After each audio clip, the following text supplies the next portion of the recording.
Hello dear, आपका इस video के अंदर बहुत बहुत वेलकम है भाई। अपनी प्लेन ज्योमेट्री की जो जर्नी है उसे आगे बढ़ाते हैं। आगे हम सीखने वाले हैं पाइथागोरस थ्योरम। ठीक है, पाइथागोरस थ्योरम क्या होता है, सीधा इस बात के ऊपर आता हूँ मैं। अगर हमारे पास एक राइट एंगल ट्रायंगल है, एक समकोण त्रिभुज है जिसका नाम है ABC, और इसके अंदर 90 डिग्री के सामने वाली साइड है वो है AC। ठीक है, तो एक राइट एंगल ट्रायंगल के अंदर जो साइड 90 के सामने है उसे हम बोलते हैं हाइपोटेन्यूज।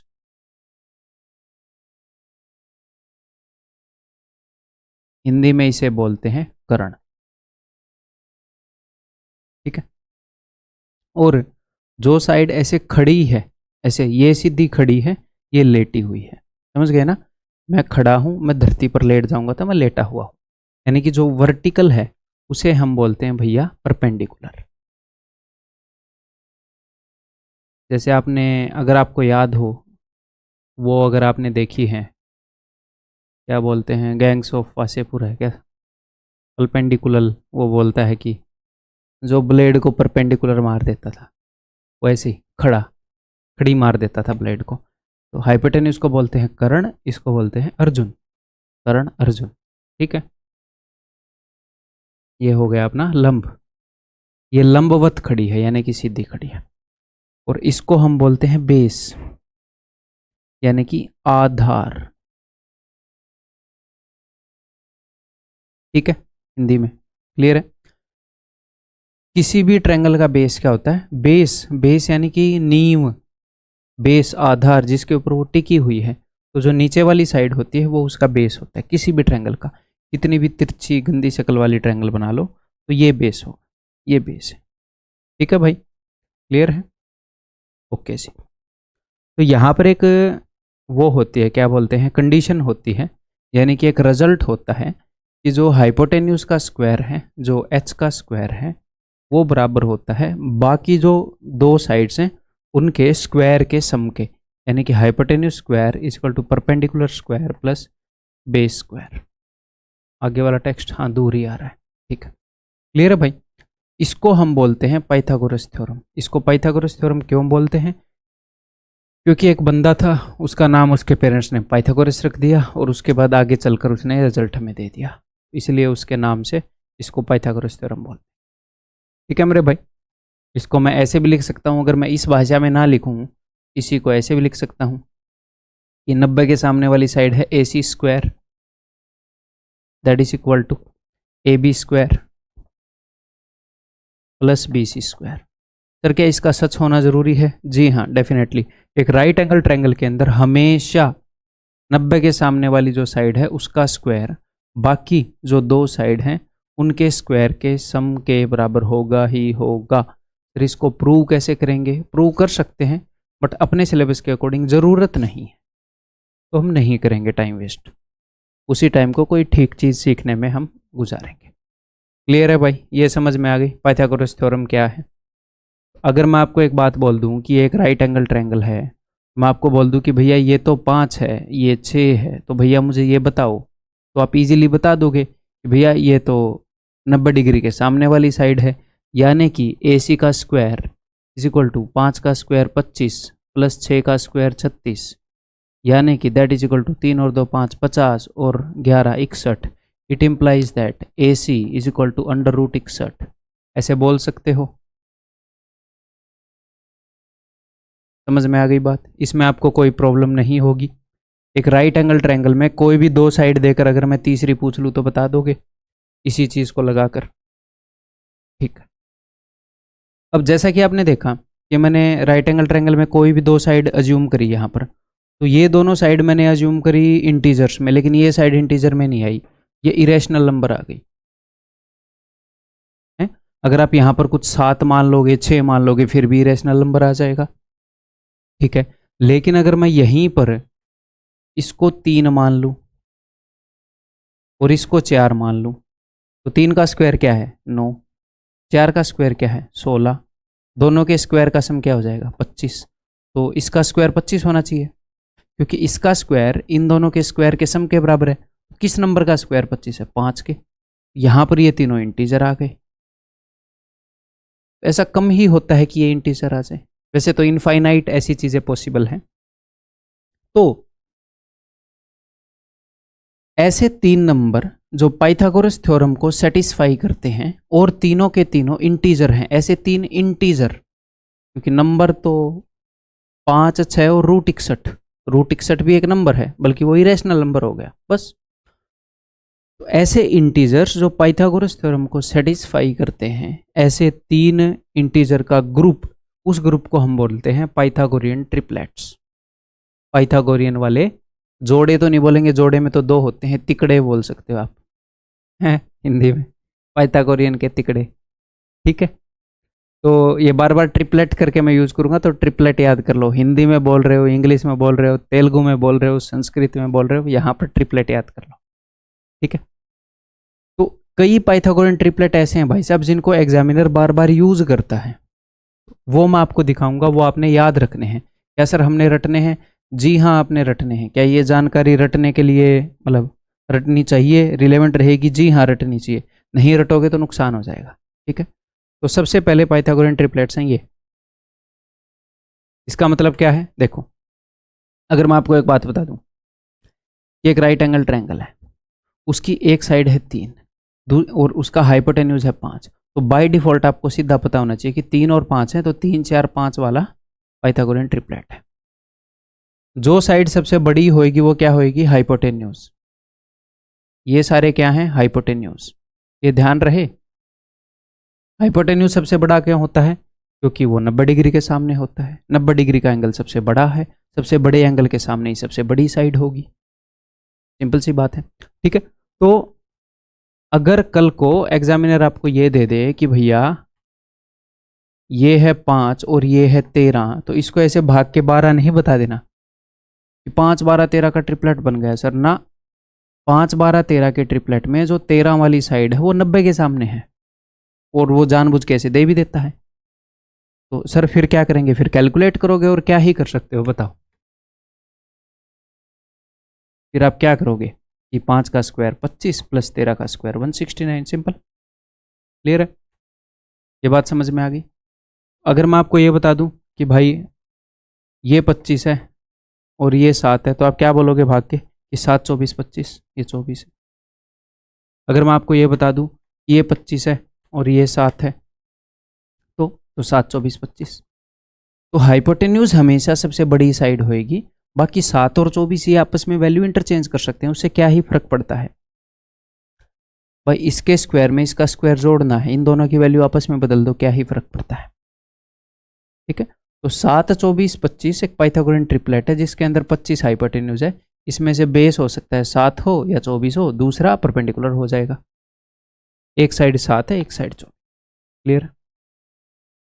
अब अगली बात, सिर्फ 7, 24, 25 ही पाइथागोरियन ट्रिपलेट नहीं है।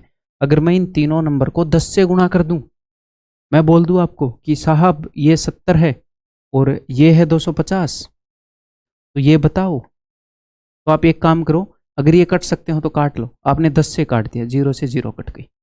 अब आप बोलोगे सर ये तो 7, 24, 25 वाला आया। हाँ जी सर, तो अगर आपने 10 से काटा था तो वो 0 लगा लो।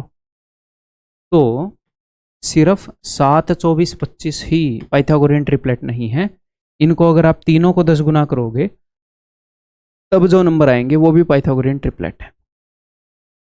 इन तीनों को 5 गुना करोगे तब जो नंबर आएंगे वो भी पाइथागोरियन ट्रिपलेट है। इन तीनों को 8 गुना करोगे तब जो नंबर आएंगे वो भी पाइथागोरियन ट्रिपलेट है। इन तीनों को 2 गुना कर दोगे तब जो नंबर आएंगे तो भी पाइथागोरियन ट्रिपलेट है। यानी कि इनको कितने भी गुना कर दो। ठीक है, अगर मैं आपसे ये पूछूं ये 14 है और ये है 3, 4, 5 में पूछते हैं, आप अच्छे से समझ पाओगे। अगर ये 6 है, ये 8 है, तो ये क्या है? तो आप बोलोगे सर 3 का डबल, 4 का डबल, तो ये 5 का डबल, 10। सिंपल। ठीक है, अगर मैं आपको बोलूं कि भैया ये 9 है और ये 15 है, तो आप बोलोगे सर 3 का डबल, सॉरी 3 का ट्रिपल, 5 का ट्रिपल, तो 3 और 5 ये तो पाइथागोरियन ट्रिपलेट है सर। तो ये 4 का ट्रिपल, 3, 4, 5, 3 का 3 गुना, 5 का 3 गुना, 4 का 3 गुना। तो ऐसे में आप क्या करोगे? या तो आपको ये डायरेक्टली दिख जाएंगे, नहीं तो किसी भी राइट एंगल ट्रायंगल में अगर आपको ऐसे साइड दिख रही हैं कुछ भी, उनको काट लो। 13 तिये 39, 13 चौके 52, मन ही मन में 13 रखो, बाकी जो बच गया उसको सोल्व कर लो। ये मैंने गलत बता दिया, 65 लगा लेते हैं। 13 5 65, ठीक है। तो ये तो 3 4 5 वाला ट्रिपलेट बना, ये 3 है ये 5 है, तो ये पक्का 4 होगी। आपने 13 से काटा था तो गुणा में 13 कर दो, ये 52 हो जाएगा। तो सिर्फ ये पाइथागोरन ट्रिपलेट ही नहीं, इनके जो मल्टीपल्स हैं वो भी पाइथागोरस थ्योरम को फॉलो करते हैं। एग्जामिनर कल को ऐसे भी दे सकता है, इन तीनों का हाफ दे दूं,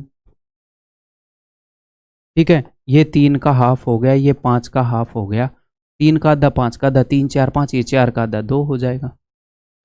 इन तीनों का 1.5 गुना दे दूं 1.5 टाइम्स, तीनों का 2.5 टाइम्स दे दूं, तो सर फिर तो काफ़ी कैलकुलेटिव हो जाएगा। मैं हूं ना, जब ये यूज़ होएगा तब करेंगे। तो ये हम पूरी ज्योमेट्री के अंदर यूज़ करेंगे, पूरी मेंसुरेशन 2D में भी हम यूज़ करेंगे, 3D में भी हम यूज़ करेंगे, ट्रिग्नोमेट्री में भी हम यूज़ करेंगे, हाइट एंड डिस्टेंस में भी यूज़ करेंगे, प्लेन ज्योमेट्री में भी यूज़ करेंगे, कोऑर्डिनेट ज्योमेट्री में भी यूज़ करेंगे, पूरी ज्योमेट्री में यूज़ होएगा ये, ठीक है। तो हो सकता है फिलहाल इसके बहुत ज़्यादा क्वेश्चन ना करें, पर पूरी ज्योमेट्री में यूज़ होएगा, तो आपको टेंशन नहीं लेनी, ठीक है।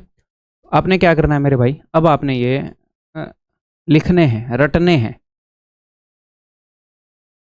तुरंत इनको 5-5 बार अपनी नोटबुक में लिखो। सबसे ज़्यादा यूज्ड पाइथागोरियन ट्रिपलेट्स, सबसे ज़्यादा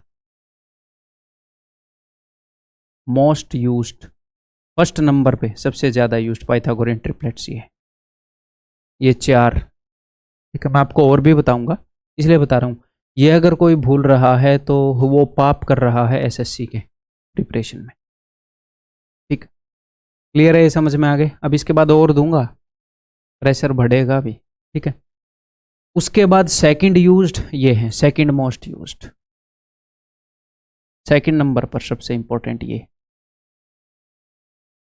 तो अगर मैं आपको बता दूं कि भैया ये 9 है, ये 40 है, तो आपको बताने के लायक होने चाहिए कि ये 41 है, ठीक है भाई। बहुत बार ये यूज होंगे आगे भी, तो ध्यान रखना है, ठीक है।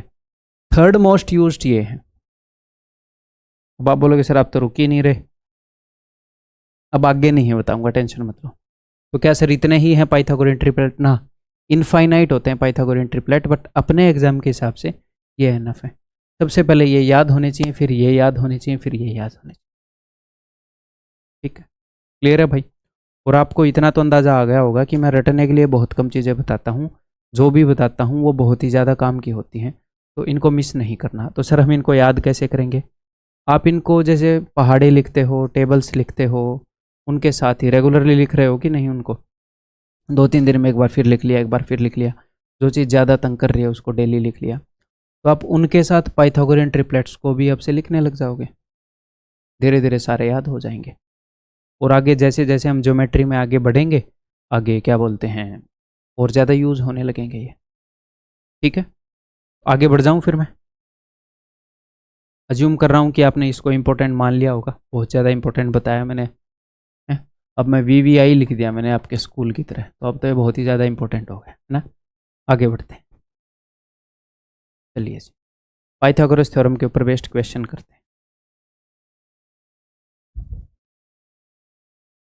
अब मैं डायरेक्टली ऐसे क्वेश्चन तो पूछूंगा नहीं कि भैया एक राइट एंगल ट्रायंगल है, ये 5 है, ये 8 है, ये बता दो, स्कूल की तरह। क्लियर है ना। तो इस लेवल से हम स्टार्ट करेंगे। देखो, ABC is a triangle where AB is equal to 5 centimetre, ठीक है। AC is equal to this and BC is equal to 8, ठीक।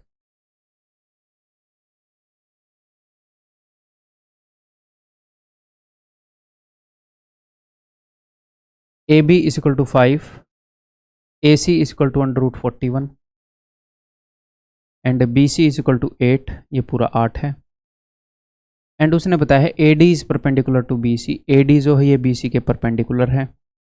अब ऐसे मत कर देना कि ये तो बीच में लग रही है 4 और 4, ठीक है। नहीं 4 थप्पड़ इधर मारूंगा, 4 इधर, ऐसा कर दिया था, ठीक है। अभी हमें पता नहीं ना बीच में आया कहाँ आया है। आगे बढ़ते हैं। What is the length of AD, तो AD की लंबाई क्या है।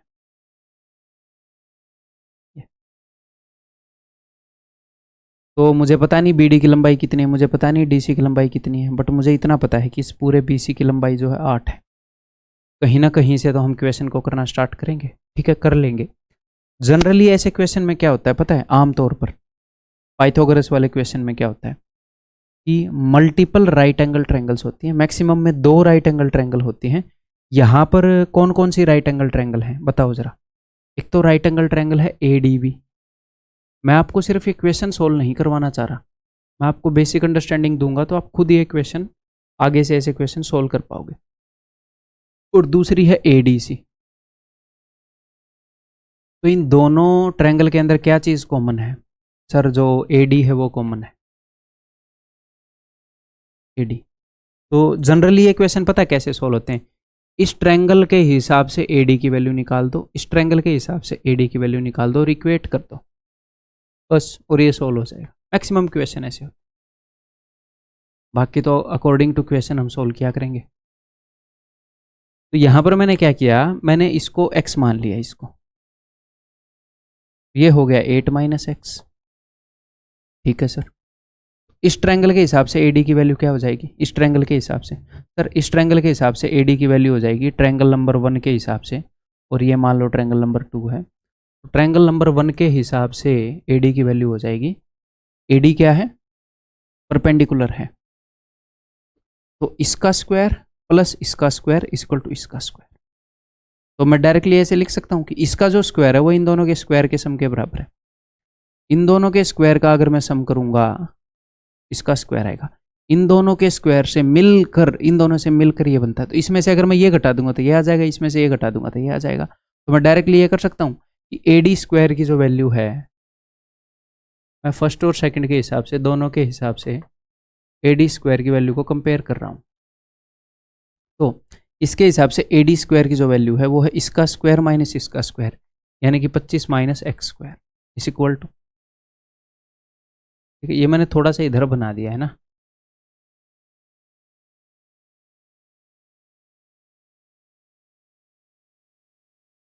चलो अब क्या ही कर सकते हैं, लिखते हैं। डायग्राम थोड़ा सा उधर हो सकता था, ऐसे में रुको एक बार, क्या डायग्राम को खिसकाया जा सकता है? आज इस सॉफ्टवेयर की अलग कैपेबिलिटीज देख।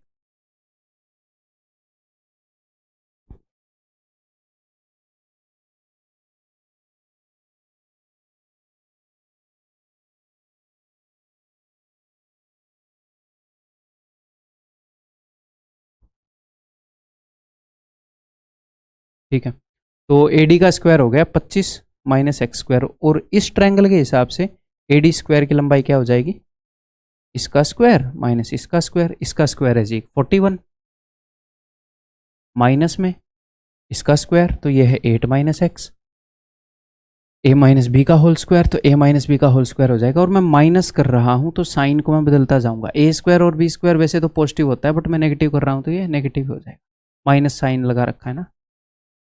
और -2a भी आना था, वो प्लस हो जाएगा क्योंकि भैया माइनस कर रहा हूँ, तो -16x। यहाँ से हम क्या बोल सकते हैं भैया,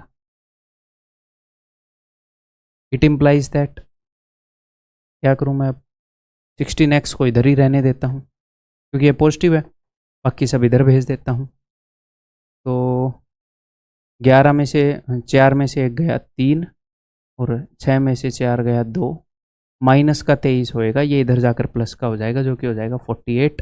it implies that x is equal to 3। अगर x की वैल्यू 3 आ चुकी है तो ये हो जाएगा 3, और ये हो जाएगा 8 - 3 5, अगर आपसे ये पूछा जाता तो, लेकिन ये पूछा नहीं गया है, आपसे पूछी गई है AD की लंबाई। तो 3 ये क्या हो जाएगा, 4 हो जाएगा भाई, 3 4 5 का पाइथागोरन ट्रिपलेट, 90 के सामने 5 है तो 3 4 5। तो यहाँ पर सॉल्व करने की जरूरत भी नहीं होनी चाहिए, डायरेक्टली याद आना चाहिए 4। ठीक है, क्लियर है कि नहीं भाई? अब इसी क्वेश्चन को दूसरे तरीके से करते हैं।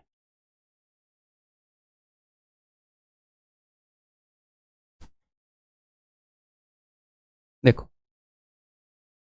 यहाँ पर इस क्वेश्चन के अंदर ये था भाई 5 8 41,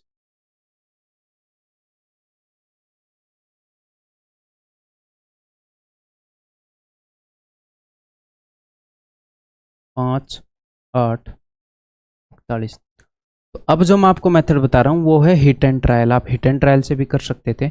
यार किसी एक ट्रायंगल के अंदर 90 के सामने 5 है, तो हो सकता है ये 3, 4, 5 वाली राइट एंगल ट्रायंगल हो। हिट एंड ट्रायल प्योर, क्योंकि 3, 4, 5, 5, 12, 13 ये जो पाइथागोरियन ट्रिपलेट्स हैं इनको बहुत ज़्यादा यूज़ किया जाता है एग्जामिनर के द्वारा, बहुत ज़्यादा। हो सकता है अभी आपको ये लगे कि सर आप ऐसे कैसे बोल सकते हो कि क्या पता 3, 4, 5 यूज हुआ हो, बट अब जैसे जैसे आगे आगे सिलेबस करते जाओगे तो आपको समझ में आएगा हाँ ये स्ट्राइक होना ठीक है, क्योंकि वो बहुत ज़्यादा यूज़ करता है। तो या तो ये 3, ये 4 और ये 5 होगा, या ये 3, ये 4, ये 5 होगा। सिंपल है। तो हिट एंड ट्रायल है, मैं कैसे भी कर सकता हूँ। मैं जानबूझ के गलत मान रहा हूँ पहली बार। मान लो ये 3 है, ये 4 है, तो ये 5 है। अब देखो अगर ये 4 हुआ तो 8 में से 4 गया, ये पूरा 4 है, ये पूरा 8 है, सॉरी 8 में से 4 गया 4। अब क्या ये सेटिस्फाई कर रहा है? तो ये 3, ये 4, तो ये 5 होना चाहिए, तो सेटिस्फाई तो नहीं कर रहा। तो हिट एंड ट्रायल गलत हो गया। अब की बार मैं दूसरा अज्यूम कर रहा हूँ। मैंने अब की बार इसको 3 माना था, तो मैंने मान लिया कि हो सकता है ये 4 हो और ये 3 हो। 3, 4, 5, आप बोलोगे जी हाँ सर। 8 में से 3 गए तो सर ये 5 आ जाएगा। तो क्या ये सेटिस्फाई कर रहा है? 4 का स्क्वायर है 16, 5 का स्क्वायर है 25, तो ये तो सर इसका स्क्वायर है 41, सेटिस्फाई कर गया, यानी कि आ गया। तुरंत आप उत्तर मार दोगे, एडी की लंबाई 4 है। तो जैसे जैसे आप प्रैक्टिस करोगे तो इस क्वेश्चन को ऐसे करने के लायक हो जाओगे। ये नहीं है कि नहीं होगे, हो जाओगे। ठीक है, आगे बढ़ जाऊं। ये बताओ,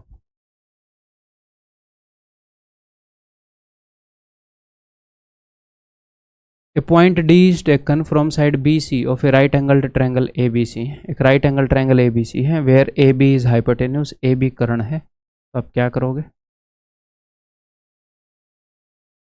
ए बी 90 डिग्री के सामने है, तो ये हो जाएगा सी। ठीक है सर।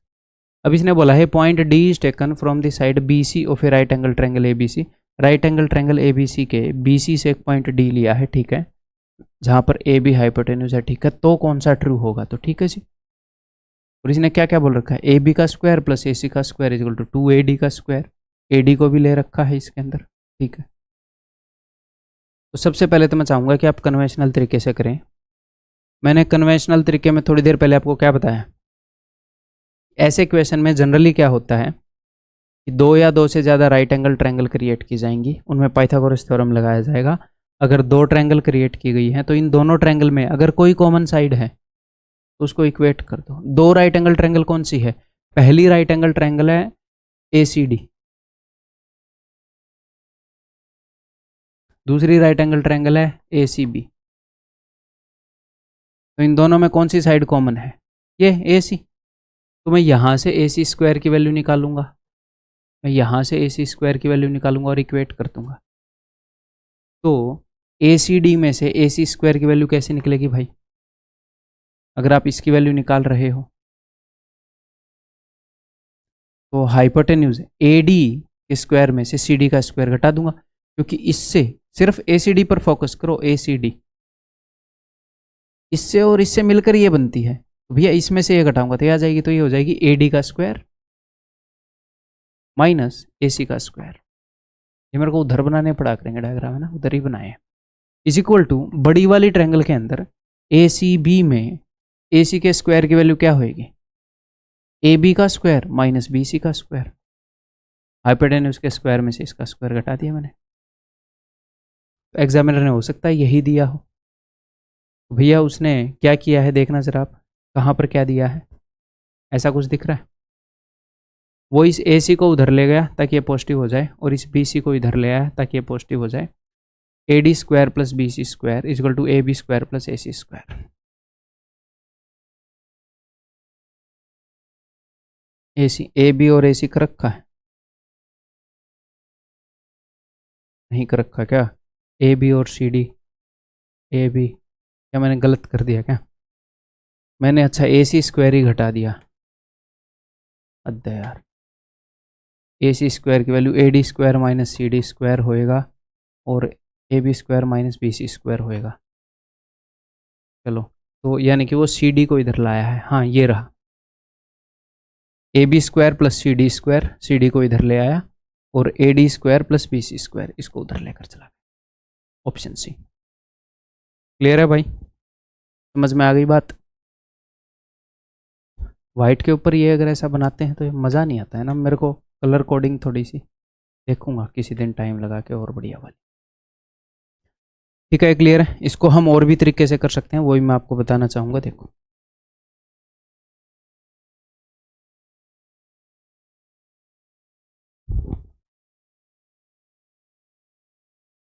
लेकिन उसको यहीं पर करना ठीक रहेगा, तो यहीं पर कर लेते हैं इतनी जगह पर।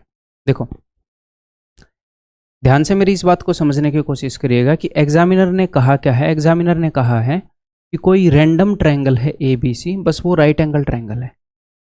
उसमें उसने ऐसा कुछ खास नहीं बताया कि ए सी बी सी और ए बी की लंबाइयों का क्या रेशियो होगा, इनकी क्या लेंथ होगी, कुछ भी हो सकता है, बस ये राइट एंगल ट्रायंगल होना चाहिए। Okay sir. और उसने ये नहीं बताया कि पॉइंट डी इसका मिड पॉइंट है, या इसको 1:3 रेशियो में बांटता है, 2:5 रेशियो में बांटता है, बस कहीं पर भी होना चाहिए। उसने बोला पॉइंट डी बी सी पर है। तो मैं क्या करूंगा, मैं ऐसी ही सिचुएशन खुद के लिए क्रिएट कर लूंगा, यहां पर खुद के लिए क्रिएट कर लूंगा मैं ऐसी ही सिचुएशन, और ऐसी क्रिएट करूंगा जो मेरे को कैलकुलेशन में मदद करे।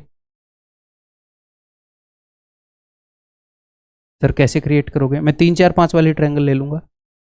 लेने को मैं 5 12 13 वाली भी ले सकता हूँ, 8 15 17 वाली भी ले सकता हूँ, बट यहाँ पर क्या करूँगा मैं, ताकि मुझे कैलकुलेशन नहीं करनी, मैं 3 4 5 वाली लूँगा।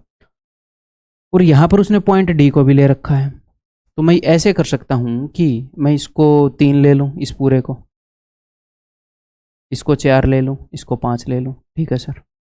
अब मैं ऐसे भी कर सकता हूँ, पॉइंट डी को मिड पॉइंट बना दूँ, लेकिन ये 1.5 हो जाएगा, ये 1.5 हो जाएगा, तो कैलकुलेशन बढ़ जाएगी। तो मैं या तो इसको 2 बना दूंगा, इसको 1 बना दूंगा, इसको 1 बना दूंगा, इसको 2 बना दूंगा, या फिर मेरा दिल करेगा मैं ऐसे भी ले सकता हूँ, इसको 3 ले लूँ, इसको 4 ले लूँ, इसको 1 ले लूँ, इसको 3 ले लूँ, 3 और 1 4, इसको 3 ले लूँ, इसको 1 ले लूँ, इसको 2 ले लूँ, इसको 2 ले लूँ। अब कुछ भी ले लो, फर्क ही नहीं पड़ता। आपने बस उसकी कंडीशंस को वॉयलेट किए बिना एक सिचुएशन क्रिएट करनी है। क्या मैंने कर दी कि नहीं? एग्जामिनर बोल रहा है कि अगर किसी राइट एंगल ट्रायंगल के अंदर, किसी भी राइट एंगल ट्रायंगल के अंदर अगर मैं पॉइंट डी को ले लूं बीसी के ऊपर, तो बताओ कौन सा थ्योरम सच होगा। जैसे अलजेब्रा में हम वैल्यू पुटिंग करते हैं, ये फॉर्मूला ठीक है कि नहीं, तो यहां पर भी मैं इन सिचुएशन के अंदर कौन सा फॉर्मूला ठीक होगा, मैंने वैसी ही सिचुएशन क्रिएट करी, मैं देख रहा हूं कौन सा ठीक होगा, बस। तो कुछ भी आप वैल्यू पुट कर लो, मैंने उसकी सारी बात मानी। मैंने ए बी सी को राइट एंगल ट्रायंगल माना 3 4 5 ट्रिपलेट है, राइट एंगल ट्रायंगल होना पड़ेगा। एंगल सी को 90 माना, मैंने डी को बी सी के ऊपर माना। तो सर आपने तो मिड पॉइंट ले लिया, चाहे मैं कहीं पर भी लूँ, उसने बोला कहीं पर भी ले लो, मैंने ले लिया, कहीं पर भी ले लो, 1 3 कर लो। अब मैं देखूंगा कौन सा सच है। तो वो बोल रहा है ए बी का स्क्वायर, ऑप्शन ए को चेक कर रहे हैं भाई। देखो ए बी का स्क्वायर, ए बी की लंबाई 5 है, तो ये हो जाएगा 25, प्लस ए सी का स्क्वायर, ए सी की लंबाई 3 है, तो 3 का square 9, is equal to 2 into A D का स्क्वायर। तो ए डी का स्क्वायर क्या होगा, 3 का square plus right angle triangle A C D में देख लो, ए सी डी में 3 का स्क्वायर 9 प्लस 2 का स्क्वायर 4, तो ए डी की लंबाई हो जाएगी √13, ए डी का स्क्वायर हो जाएगा 13। या इनका सम 26 है क्या? नहीं सर 34 है, काट दो, नहीं होएगा। अगले को चेक करते हैं, सी डी का स्क्वायर जो कि हो जाएगा 4, देखते रहो यहाँ पर, बी डी का स्क्वायर जो कि हो जाएगा 4 equal to 2 into A D का स्क्वायर 13 है, गलत। ए बी का स्क्वायर जो कि है 25 प्लस सी डी का स्क्वायर जो कि है 4 इक्वल टू बी सी का स्क्वायर, बी सी की वैल्यू 4 है तो 16 प्लस ए डी का स्क्वायर जो है कि है 13 29। तो ये है सर ठीक। अगला भी गलत होएगा, चेक करोगे तो this will be the answer. Sir अगर अगला भी ठीक निकला है तो ये 2 और 2 की जगह वैल्यू खिसका लेना, 1 और 3, और फिर उन्हीं को चेक करना जो कटे नहीं है, जो सेटिस्फाई किए हैं। जो कट चुके हैं उनको मत करना वैल्यू चेंज करके, बस। लेकिन सर हमें तो यही तरीका अच्छा लगा, ये तो कितना कैलकुलेटिव हो गया। ये इस क्वेश्चन में अच्छा लगा। हमेशा ऐसे क्वेश्चन नहीं आएंगे कि आप इतना इजीली कर पाओगे, उनमें बहुत कुछ करना पड़ेगा, तो फिर आपको ये अच्छा लगेगा। कैसे? ये देखो आया हुआ question.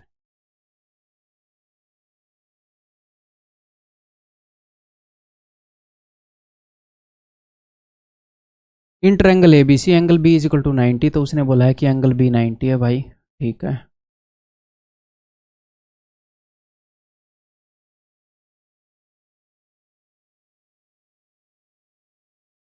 If point D and E are on side BC, तो साइड BC के ऊपर पॉइंट D और E है, such that BD is equal to DE is equal to EC।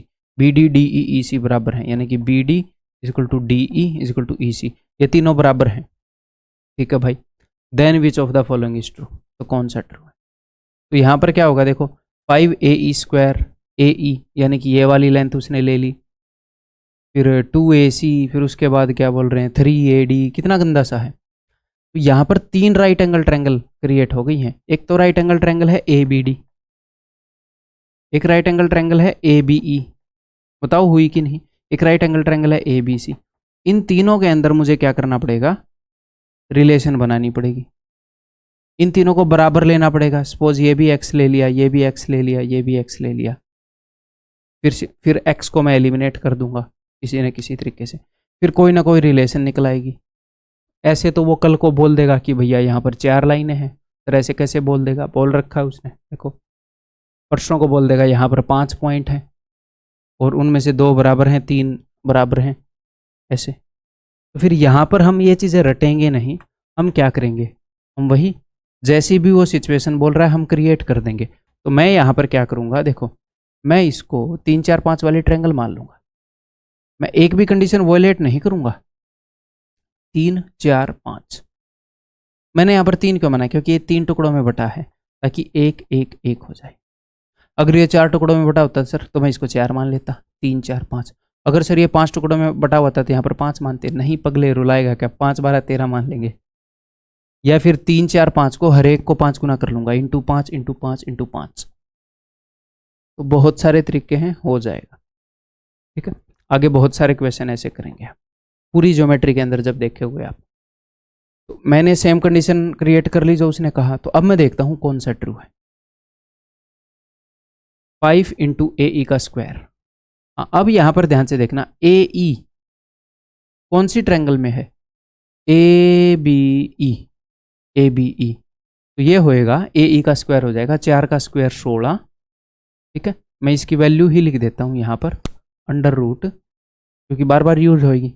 16, 4 का स्क्वायर 16 और एक 2, 2 का स्क्वायर 4, तो ये अंडर रूट 20 है इसकी वैल्यू, तो इसका स्क्वायर हो जाएगा 20 is equal to 2 into AC का स्क्वायर। तो मैं AC की वैल्यू है 5, तो 5 का square is equal to 25 plus 3 into AD का स्क्वायर। AD की वैल्यू मैं लिख देता हूँ भाई, 4 का स्क्वायर 16 प्लस 1 का स्क्वायर 1, अंडर रूट 17। इसका स्क्वायर 17 हो जाएगा, अंडर रूट 17 है ना इसकी वैल्यू AD की, तो इसका स्क्वायर 17, तो 17 3 51, तो 25 दूनी 50 और 51 101 होता है, तो ये तो गलत हो गया, ऑप्शन बी। 8 इंटू AE का स्क्वायर। अब आपको AE का स्क्वायर सीधा सीधा नजर आ रहा है 20, तो 20 8 160 इज इक्वल टू AC का स्क्वायर, AC का स्क्वायर 25 5 125 प्लस में AD का स्क्वायर 17 ये 51, यूनिट डिजिट ही मैच नहीं हो रहा, ठीक है।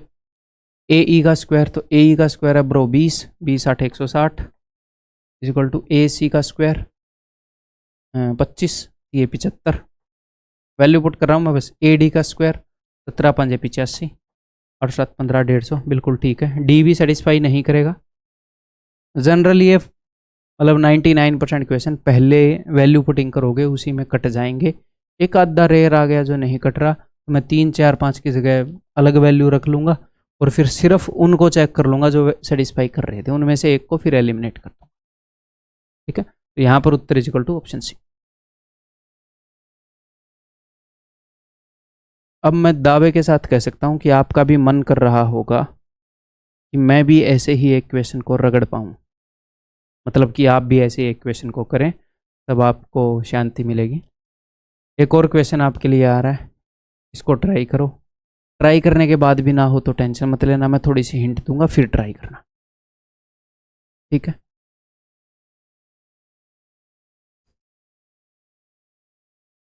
तो ये करने से पहले आपको कुछ बेसिक इन्फॉर्मेशन मैं बता दूं। एक बार तो मुझे लग रहा है आप ट्राई कर चुके होंगे कि भाई यहाँ पर आपको कुछ ऐसी चीज़ें देख रहे होंगे, दिख रही होंगी ए बी, फिर ये ए बी का कहीं जिक्र ही नहीं हुआ, तो ये वहीं से लिया गया है। मैंने आपको बताया था ना कि मैथमेटिक्स के अंदर एक कॉमन प्रैक्टिस है कि एंगल ए के सामने वाली साइड की लंबाई को ए से रिप्रेजेंट करते हैं, एंगल बी के सामने वाली साइड की लंबाई को स्मॉल बी से, और सी के सामने वाली साइड की लंबाई को स्मॉल सी से। सी इन्होंने यूज नहीं कर रखा, कोई नहीं, ठीक है। ये ए बी सी क्या है, ये वो है। अब एक बार फिर से ट्राई करो, अगर आपको ये लग रहा है कि हाँ अब शायद मैं कर दूंगा।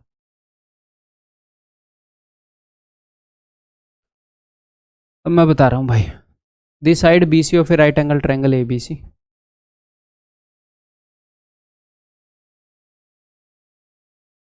Is divided into 4 equal parts. Angle A B C 90 है, साइड बी सी को 4 इक्वल पार्ट्स में बांट दिया गया है at P Q and R respectively. ये पी क्यू आर, ये चारों हिस्से बराबर हैं, 1 2 3 4, ठीक है भाई। अब ये क्या बोल रहा है, इफ ए पी का स्क्वायर, ये ए पी है, अगर इसका स्क्वायर प्लस ए क्यू का स्क्वायर प्लस ए आर का square is equal to 3b। अब ये b क्या है, b है एंगल b के सामने वाली साइड, ये इसकी लंबाई है जी b, is equal to 3ac का स्क्वायर, ऐसे बोलना चाह रहा है, plus 17 into n into A का स्क्वायर। ए क्या है, एंगल ए के सामने वाली साइड, ये बड़ी ट्रायंगल में एंगल ए के सामने वाली, is equal to 17 n into B C का स्क्वायर। तो आप एन की वैल्यू बताओ, ये कहना चाह रहा है, ठीक है। अब मुझे एक बात बताओ, क्या इसको सर वैसे किया नहीं जा सकता, कन्वेंशनल तरीके से किया जा सकता है, किया भी है, बट वो अननेसेसरीली लेंदी पड़ जाएगा। अपने एग्जाम के हिसाब से सॉल्यूशन नहीं है वो, अपने एग्जाम के हिसाब से है कि यहाँ पर मैं ऐसी सिचुएशन क्रिएट करूँ, तो मैं मन ही मन में 3 4 5 वाली सिचुएशन मान चुका हूँ। मैंने इसकी लंबाई मान ली 3, तो इसकी लंबाई हो जाएगी जी, ए की वैल्यू हो गई 4। मैंने इसको 4 क्यों माना समझ गए होगे, क्योंकि 4 बराबर हिस्सों में है, ये लो, और इसकी वैल्यू हो जाएगी जी 5, खत्म। अब वो जहाँ पर भी कहेगा मैं वैल्यू पुट कर देता हूँ। उसने बार बार A P A Q A R बार बार क्या यहाँ पर जिक्र कर रखा है, तो मैं इनकी लंबाई भी लिख लेता हूँ यहाँ पर। अब इस ए पी की लंबाई क्या है, तो 3 का स्क्वायर 9 प्लस 1 का स्क्वायर 1, 9 और 1 10, अंडर रूट 10। इसकी लंबाई क्या है, इस 3 का स्क्वायर 9 प्लस, मैं ए क्यू की बात कर रहा हूँ, A Q is equal to A B square plus B Q का स्क्वायर का अंडर रूट, तो 9 और इस 2 का स्क्वायर 13, 9 और 4 13, अंडर रूट 13। और इसकी लंबाई क्या हो जाएगी भाई, 3 का स्क्वायर 9 और ये पूरे 3 का स्क्वायर 9, तो ये हो जाएगा 9 रूट 2, या फिर अंडर रूट 18 मान लो, 9 और 9 18,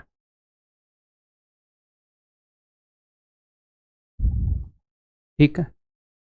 ये कुछ कॉम्प्लेक्स तो नहीं हो गया ना डायग्राम, इतना तो समझ ही लोगे, ठीक है। तो करें फिर, वैल्यू पुट कर दूं मैं,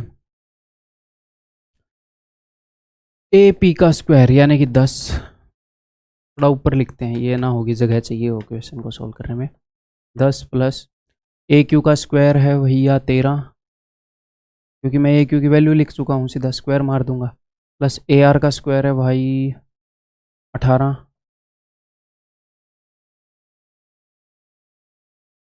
ठीक है, और is equal to 3 into B का स्क्वायर, बी की वैल्यू है 5, तो 25 थी 75, प्लस 17 एन इंटू में ए का स्क्वायर, तो ए की वैल्यू है 4, 4 का स्क्वायर 16। यहाँ पर मुझे बतानी है एन की वैल्यू, ठीक है, बता देंगे। तो इस 75 को मैं इधर लाना चाह रहा हूँ, ये सारा कितना हो गया भाई, 1 2 3 30 और 11 41। अगर मैं इस 75 को इधर लाऊंगा तो ये नेगेटिव का हो जाएगा, 5 में से 1 गया 4 और 7 में से 4 गया 3, माइनस का 34 इक्वल टू 17 एन इंटू 16, तो 17 एकम 17, 17 दूनी 34। Therefore n is equal to -2/16 यानी कि -1/8, खत्म कहानी। द कहानी इज खत्म, ऑप्शन है। ठीक है, क्लियर है भाई? तो आगे से ऐसे क्वेश्चन से डरोगे, वो ऐसा क्वेश्चन कितना भी, ये मोस्ट कॉम्प्लिकेटेड क्वेश्चन है जो आज तक आया है इस टाइप का, तो कैसा भी क्वेश्चन दे दे हम कर देंगे, हम नहीं डरने वाले। एग्जामिनर चाह रहा है कि पाइथागोरस थ्योरम लगाओ, हम लगाएंगे, बट इन वैल्यूज के ऊपर लगाएंगे, ऐसे गंदे तरीके से नहीं लगाएंगे, है ना? आगे बढ़ जाऊं, ये बताओ अब।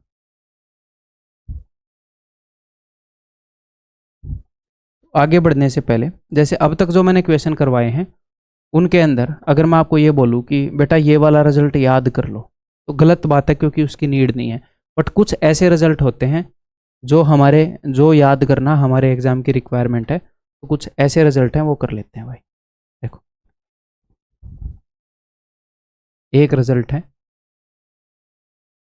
उसको मैं आप ऐसे करके याद रख सकते हो कि पाइथागोरस थ्योरम के ऊपर सर ने रिजल्ट बताया था, पाइथा रिजल्ट। क्या रिजल्ट है वो मैं आपको बताता हूँ। देखो, किसी भी राइट एंगल ट्रायंगल के अंदर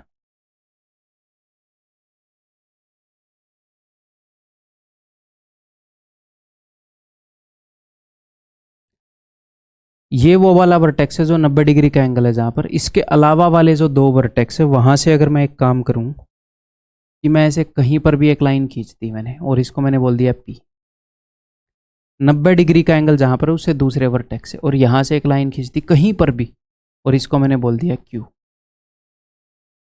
तो यहां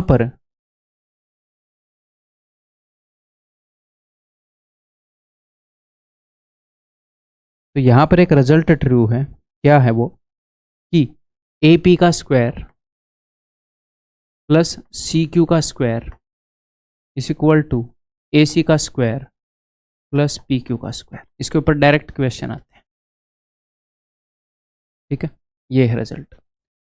आपके मन में ये हमेशा के लिए समा जाएगा, इस तरीके से मैं आपको बताने वाला हूँ। कैसे? सुनो, थोड़ी सी कहानी आपको सुननी पड़ेगी। सबसे पहले मैं आपको एक बात बताऊं, यहाँ पर 4 राइट एंगल ट्रायंगल हैं, 4 राइट एंगल ट्रायंगल्स। कौन कौन सी हैं? देखो, एक तो सबसे बड़ी वाली राइट एंगल ट्रायंगल है ए बी सी, जिसके अंदर राइट एंगल है यहाँ पर। एक दूसरी राइट एंगल ट्रायंगल है सबसे छोटी वाली क्यू बी पी। आप बोलोगे जी हाँ सर, मैंने जब ए पी को खींचा तो एक और राइट एंगल ट्रायंगल बन गई है ए बी पी। आप बोलोगे ठीक है सर। जब मैंने सी क्यू को खींचा तो बिकॉज यहाँ पर 90 डिग्री है, 90 डिग्री को कैद कर दो एक लाइन खींच के, तो जो भी लाइन आप खींचोगे 90 डिग्री के सामने वो हाइपोटेन्यूज बन जाएगा, एक राइट एंगल ट्रायंगल बन जाएगी, तो सी बी क्यू। ठीक है सर। तो 4 राइट एंगल ट्रायंगल हैं और इनके 4 हाइपोटेन्यूज है। अच्छा सर, कौन कौन से? देखो, ये बिगेस्ट राइट एंगल ट्रायंगल है, बिगेस्ट। सबसे बड़ी राइट एंगल ट्रायंगल कौन सी है? A B C. सबसे छोटी राइट एंगल ट्रायंगल कौन सी है? ये स्मॉलेस्ट राइट एंगल ट्रायंगल है। ये दोनों मीडियम साइज की राइट एंगल ट्रायंगल है। यहां पर अगर हम कंपेयर करें तो सबसे छोटी है पी बी क्यू, इसकी दोनों साइड छोटी हैं, परपेंडिकुलर और बेस। ये सबसे बड़ी वाली है। तो सबसे बड़ी वाली का हाइपोटेन्यूज क्या है? वहां पर देखो ए बी सी का, सर ए सी। सबसे छोटी वाली का हाइपोटेन्यूज क्या है? आप बोलोगे सर सबसे छोटी वाली का पी क्यू। ठीक है, अब ए बी पी का हाइपोटेन्यूज क्या है? ए बी पी का, सर ए पी। और सी बी क्यू का हाइपोटेन्यूज क्या है? Sir C Q. ठीक है, तो यहां पर जो मैंने रिजल्ट बताया है ये 4 हाइपोटेन्यूज की रिलेशन है, 4 कर्ण के बीच में संबंध है। एक राइट एंगल ट्रायंगल थी, उसके अंदर मैंने 90 डिग्री वाले वर्टेक्स से दूसरे वर्टेक्स से एक लाइन खींच दी, तो ये जब मैं लाइन खींच रहा हूं तो ये एक हाइपोटेन्यूज ही तो है ट्रायंगल ए बी पी का। फिर मैंने यहां से एक लाइन खींच दी, एक और राइट एंगल ट्रायंगल क्रिएट होगी जिसका हाइपोटेन्यूज कर्ण ये है, और एक तो सबसे बड़ी वाली जो ट्रायंगल पहले थी उसका हाइपोटेन्यूज तो है ही है। अब एक छोटे इन पॉइंटों के कारण अगर मैं इनको मिला दूं तो एक छोटी ट्रायंगल भी बन जाएगी जिसका ये हाइपोटेन्यूज है। अगर मैं आपको बोलूं कि 4 बंदे हैं, एक सबसे तगड़ा है, ये बेस्ट है मेरी तरह है, फर्स्ट पोजीशन पे आता है ये, एक दूसरा बंदा सेकंड पोजीशन पे, एक बंदा थर्ड पोजीशन पे, एक बंदा फोर्थ पोजीशन पे, सबसे कमजोर है आपकी तरह है। ठीक है, तो मैं बोल रहा हूं आपने इनमें से 2 टीम बनानी है। 2 टीम, मान लो कैरम बोर्ड खेल रहे हैं, ये सबसे बेस्ट खेलता है, ये सबसे गंदा खेलता है, ये बीच में खेलते हैं। मैं बोल रहा हूँ 2 टीम बनानी है, एक टीम में 2 बंदे होंगे, ऐसी टीम बनानी है जिनमें कंपटीशन हो। तो अगर आप फर्स्ट और सेकंड की टीम बना दोगे तो इनको बुरी तरह से देकर मारेंगे। फर्स्ट और थर्ड की बना दोगे तो भी स्ट्रॉन्ग ही रह जाएगी। तो अगर बराबर की टीम बनानी है तो सेकंड और थर्ड वाले की एक टीम बना दो और फर्स्ट और फोर्थ वाले की एक टीम बना दो। ऐसा ही यहां पर हुआ है दोस्त। क्या हुआ है देखो, सबसे बड़ी ट्रायंगल का हाइपोटेन्यूज जो कि है AC स्क्वायर, यहां पर मान लो AC स्क्वायर, फिर सबसे छोटी ट्रायंगल का हाइपोटेन्यूज जो कि है PQ स्क्वायर। आप बोलोगे जी हाँ sir, that is equal to बीच वाले 2 हाइपोटेन्यूज। तो पहले मैंने सबसे बड़ा हाइपोटेन्यूज लिया, फिर सबसे छोटा, एक टीम में ये दोनों हो गए, और जो मीडियम वाले हैं वो एक टीम में हो गए, AP square plus CQ square. तो क्या अब आपको आगे से याद रहेगा? और अभी भी याद करवाना खत्म नहीं हुआ है, टेंशन मत लो। देखो मैं PB को ऐसे मान लेता हूं, ये स्मॉलर वाली साइड है S1, ठीक है, और BQ को मान लेता हूं S2, और इसको मैं मान लेता हूं लार्जर वाली साइड L1 BC को, और इसको मैं मान लेता हूं लार्जर वाली साइड L2। अब मुझे एक बात बताओ कि AC के स्क्वायर के अंदर क्या क्या आएगा? AC का स्क्वायर अगर मैं करूंगा तो ये पूरी लंबाई मैंने L2 मान ली, ये पूरी लंबाई L1 मान ली, तो आप बोलोगे सर L1 का स्क्वायर प्लस L2 का स्क्वायर। अगर मैं AC के स्क्वायर की बात करूँ तो ठीक है। अगर मैं PQ के स्क्वायर की, मैं इनके स्क्वायर की बात कर रहा हूँ, अगर मैं PQ के स्क्वायर की बात करूँ तो सर S1 का स्क्वायर S2 का स्क्वायर। अगर मैं AP की बात करूँ, AP की लंबाई सर इसका स्क्वायर प्लस इसका स्क्वायर, इसका स्क्वायर यानी कि L2 प्लस S1 का स्क्वायर। और CQ की अगर मैं लंबाई की बात करूँ CQ स्क्वायर, तो सर S2 का स्क्वायर प्लस L1 का स्क्वायर। ये हमने मैथमेटिकली प्रूव कर लिया। अगर आप सबसे बड़े और सबसे छोटे का योग करते हो और 2 मीडियम वालों का योग जोड़ करते हो तो देखो यहाँ पर भी S1 S2 L1 L2 आ गए, यहाँ पर भी S1 S2 L1 L2। ये मैथमेटिकली प्रूव हो गया। तो क्या अब आपको आगे से ध्यान रहेगा? अब मैं आगे बढ़ जाऊँ, इसके ऊपर सीधे क्वेश्चन आते हैं इसलिए इतना याद करवा रहा हूँ। आगे बढ़ रहे हैं ब्रो, बताओ।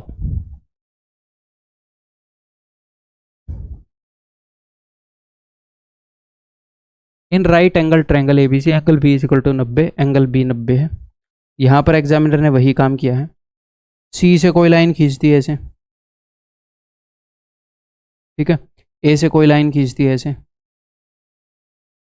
तो ये 2 मीडियम लेवल के वो हो गए हाइपोटेन्यूज क्रिएट, और एक ये लाइन है। तो मैंने आपको क्या बताया, एक जो सबसे तगड़ा है वो, एक जो सबसे कमज़ोर है वो, उनकी एक टीम बनेगी, यानी कि AC का स्क्वायर सबसे तगड़ा सबसे बड़ा हाइपोटेन्यूज PQ का square, that will be equal to AQ का स्क्वायर प्लस CP का स्क्वायर। ये यहाँ पर कहीं ना कहीं होएगा, AQ plus CP is equal to AC square plus PQ square. तो डायरेक्ट हमें ये रिजल्ट याद होना चाहिए। क्या हम इसको एग्जाम में प्रूव नहीं कर सकते? कर सकते हैं, बट याद होना चाहिए, रिक्वायरमेंट अपने एग्जाम की। आगे बढ़ रहा हूँ, आया हुआ क्वेश्चन है, देख लो।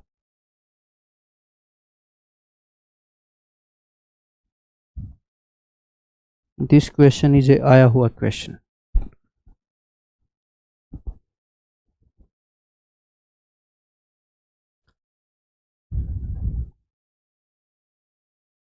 Point P and Q are on the side AB and BC respectively of a triangle ABC. Right angled at B.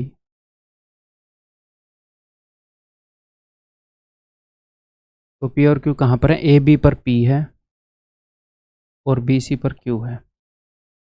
Right angle at B, if AQ is equal to 11, AQ की लंबाई उसने बता दी कि भैया ये तो 11 है, and PC is equal to 8, इसकी लंबाई उसने बता दी कि ये तो 8 है, और उसने बता दी हमें AC की लंबाई कि ये जो है ये 13 है, और वो हमसे पूछ रहा है PQ की लंबाई बता दो ये क्या है।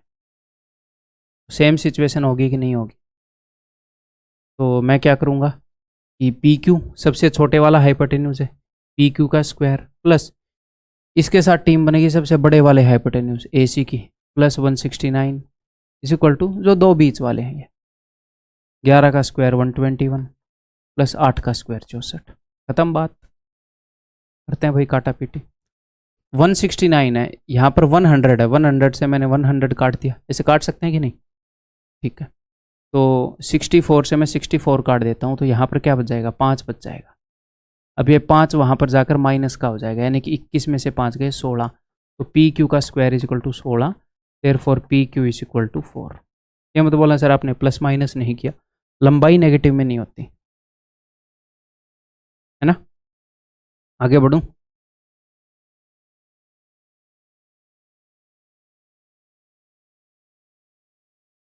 point M and N are on the sides PQ and QR of a triangle PQR right angled at Q। तो ट्रायंगल PQR है, राइट एंगल्ड एट Q है, M और N पॉइंट है PQ और QR पर। PQ पर है जी M, QR पर है मेरे भाई N। PN is equal to 9, this PN this is equal to 9 and MR is equal to 7। ठीक है, MN this is equal to 3। इसकी लंबाई ये पूछ रहा होगा आपसे, PR की लंबाई। ऐसे डायरेक्ट क्वेश्चन बहुत सारे आए हैं, उनमें से मैंने 2 ले लिए। अब ऐसे ऐसे 5 क्वेश्चन करवा दूँ, कोई फायदा नहीं है, आप समझ गए है ना। 3 क्वेश्चन करवा दिए, कंसेप्ट अच्छे से करवा दिया। ठीक है, तो सबसे बड़े वाला उसने पूछ लिया, तो सबसे बड़े वाले की जोड़ी बनती है सबसे छोटे वाले के साथ, MN के साथ। 3 का स्क्वायर 9 इज इक्वल टू 9 का स्क्वायर 81 प्लस 7 का स्क्वायर 49। यहाँ पर भी 9 है, यहाँ पर भी 9 है, 9 से 9 काट दूँ तो यानी कि ये 40 आ जाएगा, ये नहीं है कि 4 बच जाएगा। 80 और 40 121, PR का स्क्वायर 121 है, किसका स्क्वायर होता है जी 121? सर 11 का। ठीक, ऑप्शन बी। आगे बढ़ जाऊँ, ये करो,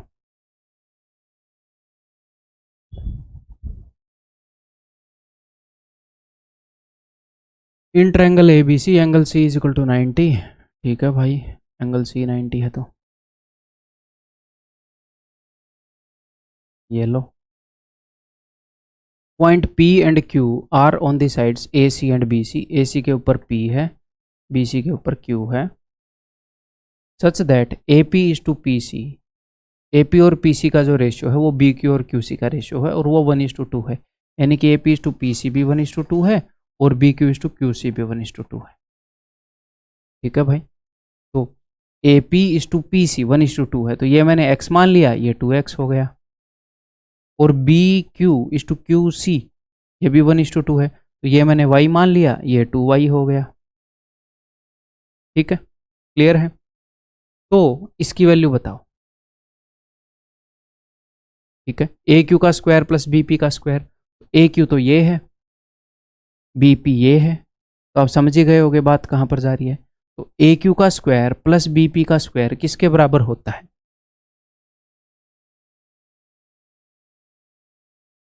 AQ का स्क्वायर प्लस BP का स्क्वायर, AQ का स्क्वायर प्लस BP का स्क्वायर, दो बीच वाले हाइपोटेन्यूज का स्क्वायर इस कंडीशन में सबसे बड़े वाला और सबसे छोटे वाले के स्क्वायर के बराबर होता है ना। That is equal to AB का स्क्वायर प्लस में PQ का स्क्वायर, और नीचे अपने पास है AB का स्क्वायर। तो अब वैल्यूज पुट कर दो। वैसे ये वैल्यूज हम डायरेक्टली पुट कर सकते थे ना। जो AQ का स्क्वायर है, AQ का स्क्वायर वो क्या होएगा? ट्रायंगल ACQ में देखो, ट्रायंगल ACQ में AQ का स्क्वायर हो जाएगा x प्लस 2x, 3x का स्क्वायर प्लस 2y का स्क्वायर। अब डायरेक्टली पुट कर सकते थे, ऐसे करने की भी जरूरत नहीं है। देखो AQ का स्क्वायर, AQ पाइथागोरस थ्योरम है, ट्रायंगल ACQ में तो AQ हाइपोटेन्यूज का square is equal to x plus 2x, ये पूरी हो गई 3x, तो 3x का स्क्वायर 9x स्क्वायर प्लस में CQ का स्क्वायर यानी कि 2y का स्क्वायर 4y स्क्वायर प्लस में BP का स्क्वायर। तो ट्रायंगल BCP के अंदर BP का स्क्वायर हो जाएगा पूरा BC का स्क्वायर यानी कि 2y प्लस y, पूरी लंबाई 3y है, 3y का स्क्वायर 9y स्क्वायर प्लस में ये लंबाई है 2x, इसका square 4x square divided by A B का स्क्वायर। ए बी तो बड़ी वाली ट्रायंगल का हाइपोटेन्यूज है, तो पूरी बड़ी वाली ट्रायंगल यूज करनी पड़ेगी A C B. A B का स्क्वायर इज इक्वल टू पूरा ए सी का स्क्वायर प्लस सी बी का स्क्वायर, यानी कि 3x का स्क्वायर यानी कि 9x square plus C B का स्क्वायर यानी कि 2y प्लस वाई 3y का स्क्वायर यानी कि 9y का स्क्वायर। ठीक है, तो 9x plus 4x 13x square plus 13y square plus 9x square plus 9y square.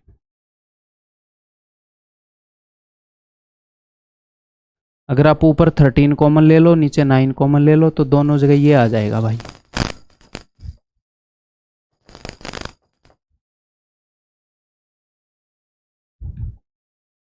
तो 13/9 इज द आंसर।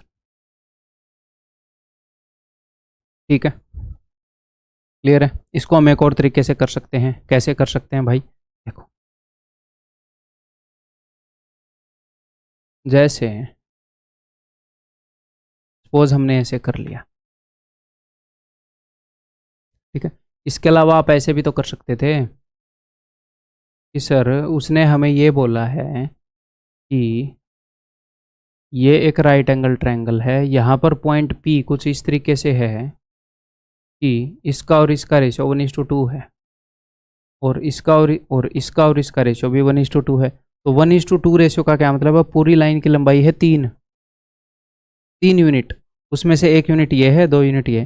तो क्यों ना हम 3 4 5 का 3 गुना वाला ट्रिपलेट यूज़ कर लें। तो 3 का 3 गुना 9 मैंने इसको मान लिया, और 4 का 3 गुना 12 मैंने इसको मान लिया, इस पूरे को, और 5 का 3 गुना 15 मैंने इसको मान लिया। सर आपने ऐसे क्यों माना, ताकि मैं इसको 1:2 रेशियो में तोड़ पाऊँ। तो 9 को अगर 1:2 रेशियो में तोड़ोगे तो 3 और 6, 12 को तोड़ोगे तो 4 और 8। आप बोलोगे जी हाँ सर, तो अब कर लो। अब क्या करोगे, अब यहाँ से जो भी वैल्यू वो पूछ रहा है ए क्यू का स्क्वायर, तो यहाँ से ए क्यू का स्क्वायर निकाल के दे दो उसको, 12 और 6 के ऊपर लगा के। बी पी का स्क्वायर निकाल के दे दो यहाँ से, और जो भी उत्तर आना है वो आ जाएगा। जस्ट ये स्किल सिखा रहा हूँ, ये नहीं बोल रहा मैं हम इसको ऐसे करेंगे ऐसे करेंगे, दोनों आने चाहिए। ठीक है, आगे बढ़ जाऊँ। इस लेक्चर में क्वेश्चन कम हुए हैं ना, कोई नहीं, प्लेन ज्योमेट्री के क्वेश्चन ऐसे ही स्लो होते हैं, अंडरस्टैंडिंग बिल्ड करनी है तो भाई टाइम तो लगता ही है। आगे देखो, ए ladder leans against a vertical wall. एक लैडर जो है एक वर्टिकल वॉल के अगेंस्ट लीन कर रही है, यानी कि एक दीवार के सहारे खड़ी है। ऐसे दीवारों को हम हमेशा परपेंडिकुलर मानते हैं। ठीक है, a top of ladder is 8 metre above the ground. सीडी ऐसे लगती है हमेशा, तो इसका जो टॉप है वो ग्राउंड से 8 मीटर ऊपर है, तो ये लंबाई 8 है। When the bottom of the ladder is moved 2 metre further from the wall. अगर इसके बॉटम को हम 2 मीटर इधर खिसका दें, इसको ऐसे पकड़ के इधर खिसका दें इसको, the top of the ladder rest against the foot of the wall. तो ये क्या कह रहा है, ये कह रहा है ये अपनी लैडर है, सपोज ऐसे थी ये, जब मैंने इसको यहाँ से पकड़ के, सपोज ये बी है, तो इस बी को पकड़ के मैं यहाँ पर लेकर गया बी डैश है, तो ये लैडर यहाँ से लेकर ऐसे बिल्कुल यहाँ तक इसका टॉप आ गया, ऐसे लेट गई। आपको ठीक दिख रही है हैं जी। जब मैं इसको पकड़ के लेकर गया तो ये जो सिरा है ये यहाँ पर आके पड़ गया। ठीक है जी, okay. What is the length of the ladder. तो लैडर की लंबाई क्या है वो हमने बताना है, तो हम इसको मान लेते हैं ए बी सी। तो अब ध्यान से देखो, अगर मैं इसकी लंबाई ए मान लूँ, बी से लेकर सी तक की लंबाई ए मान लूँ, तो ये क्या हो जाएगा, बी से बी डैश तक ये हो जाएगा 2, क्योंकि मैंने 2 मीटर इधर सरकाया है। तो ये पूरी क्या हो जाएगी, ये पूरी हो जाएगी सर a+2। ये पूरी क्या है, लैडर की लंबाई है, ये भी लैडर की लंबाई है, तो ये भी a+2 है। भाई अगर ये a है, ये 2 है, लैडर को मैंने यहाँ से 2 मीटर आगे खिसकाया था, पूरी लैडर की लंबाई क्या है, a+2। ये भी लैडर की ही लंबाई है, तो ये भी a+2। तो अब आप पाइथागोरस थ्योरम लगा दो। या फिर आप एक और काम कर सकते हो, कोई ऐसा पाइथागोरियन ट्रिपलेट है क्या कि जिसके अंदर 8 है? सर 8 तो 3 4 5 में भी है, 4 का डबल 8, 3 4 5 का डबल करो, 6 8 10। तो अगर ये 8 होगा तो ये 6 होगा, ये 10 होगा। लेकिन सर इस a और a+2 इनमें सिर्फ 2 का गैप होना चाहिए, इधर तो 4 का है।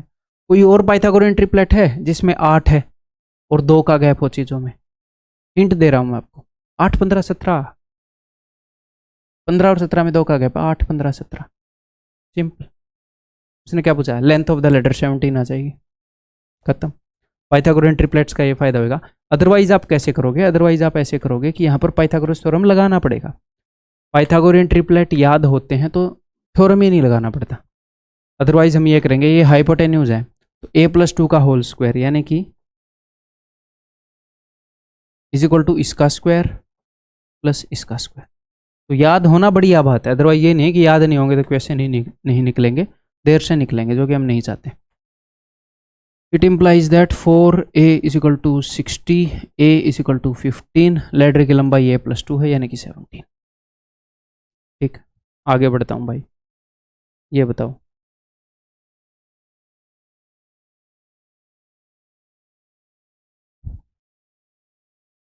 A ladder 6.5 metre long is standing against a wall. एक वॉल है, इसके अगेंस्ट एक लैडर खड़ी है 6.5 मीटर लॉन्ग।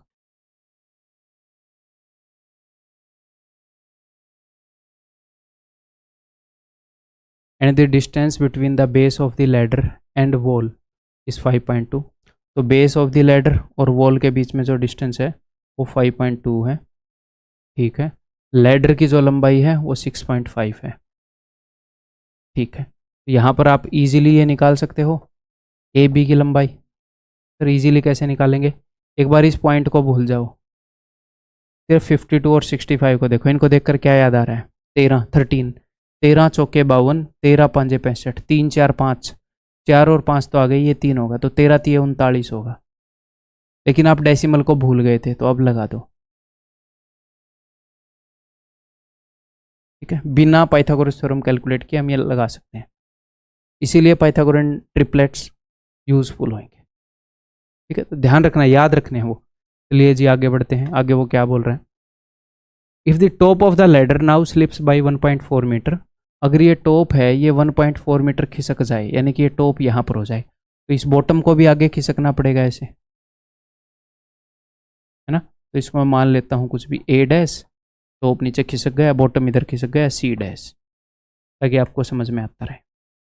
ठीक है जी, तो ये कितना खिसका है? ये खिसका है 1.4 मीटर, तो ये पूरा था 3.9। तो यहाँ से लेकर यहाँ तक का कितना हो गया? 3.9 माइनस 1.4, 2.5, यहाँ से लेकर यहाँ तक। और लैडर की लंबाई क्या है? लैडर की लंबाई तो यहाँ से यहाँ तक 6.5 थी, तो ये भी 6.5 ही रहेगी। अब इनको देखो, कुछ देखकर याद आ रहा है? मान लो याद नहीं आ रहा तो टेंशन नहीं लेनी, अगर आप इनको काट सकते हो तो काट दो। मैं अलग जगह लिखकर काट रहा हूँ, आप वहीं पर काट देना, मैं ताकि डायग्राम साफ साफ रहे इसलिए काट रहा हूँ अलग जगह। तो 2.5 6.5, डेसिमल को तो भूल ही जाओ भाई, 5 से मैंने कर दिया, 5 5 25, 5 से 13 पर। सर 5 और 13 है तो 5 12 13 वाला है। अब आपने 5 से काटा था तो ध्यान रखना 5 से गुणा कर देना जिससे भी काटा है। डेसिमल मैंने इग्नोर कर दिया था, अब मैं लगा देता हूँ, तो 6.0, तो ये पूरा 6.0 होना चाहिए। तो फिर ये क्या होगा? 6.0 माइनस 5.2, 0.8।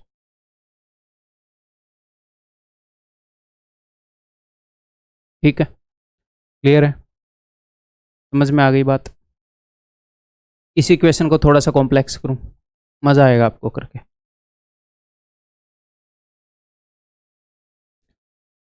वैल्यूज़ वही यूज़ हो गई हैं, 0.8 शायद, है ना। तो लास्ट क्वेश्चन की मदद मत लेना यार, ये सॉल्व करना मकसद नहीं है, सीखना मकसद है।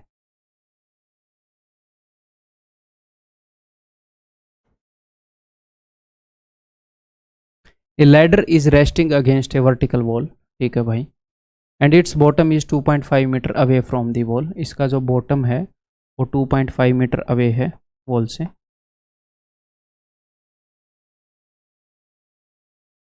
इफ़ इट स्लिप्स 0 पॉइंट, अच्छा अलग है, पिछली बार क्या हुआ था यहाँ पर 0.8 मीटर का, इसी सिचुएशन को ऐसे वर्टिकल करके दे रखा है शायद। चलो, if it slips 0.8 meter down, यहाँ से अगर ये 0.8 यानी कि ए डैश ये 0.8 मीटर स्लिप हो गई तो बॉटम दूर हो जाएगा, इसको मैंने मान लिया सी डैश।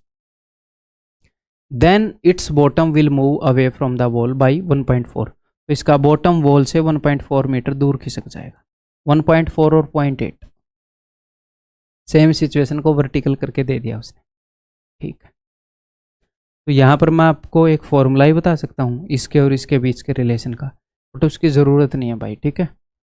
करें फिर, what is the length of the ladder, तो लेडर की लंबाई हमने बतानी है, यानी कि ए डैश सी डैश बता दो या ए सी बता दो, ठीक है। तो इसको दो तरीके से कर सकते हैं, एक तो मैं इसको कन्वेंशनल तरीके से करवाऊँ या फिर मैं एक इसको हिट एंड ट्रायल से करवाऊँ कि हमें पाइथागोरियन ट्रिपलेट याद हो तो हम कैसे कर पाएंगे, दोनों तरीके बताऊँगा, ठीक है। पहले कन्वेंशनल वाला बता देता हूँ फिर दूसरा आगे बताएंगे। तो उसने क्या क्या दिया है, ये 2.5 है, ये 1.4 है, तो ये पूरा कितना हो जाएगा भाई, ये पूरा हो जाएगा 3.9, ठीक है। ये 0.8 हो गया, ये मुझे पता नहीं कितना है, ठीक है। तो ऐसे क्वेश्चन में क्या होगा बताओ, मैंने आपको क्या बता रखा है ऐसे क्वेश्चन में हमेशा कि भैया दो राइट एंगल ट्रायंगल उसने दे दी, तो दो राइट एंगल ट्रायंगल हैं कि नहीं, एक तो है ए बी सी वाली, एक है ए डैश बी सी डैश वाली, तो इन दोनों राइट एंगल ट्रायंगल में एक साइड कॉमन होगी। पहले क्या होता था, परपेंडिकुलर या बेस कॉमन हो जाता था, अब की बार हाइपोटेन्यूज कॉमन है दोनों में, तो दोनों से हाइपोटेन्यूज की वैल्यू निकाल कर इक्वेट कर देना, ठीक है। मैं बस कर क्या रहा हूं, मैं ए डैश सी डैश के होल स्क्वायर को इक्वेट कर रहा हूं ए सी के होल स्क्वायर। तो मैं ए डैश बी को मैंने मान लिया एक्स, ताकि ए डैश बी ना लिखना पड़े। अब काम खत्म करते हैं, तो ए डैश सी डैश इस ट्रायंगल के अंदर देखो, ए डैश बी सी डैश के अंदर ये जो हाइपोटेन्यूज है इसकी लंबाई क्या होगी, एक्स स्क्वायर प्लस 3.9 का स्क्वायर।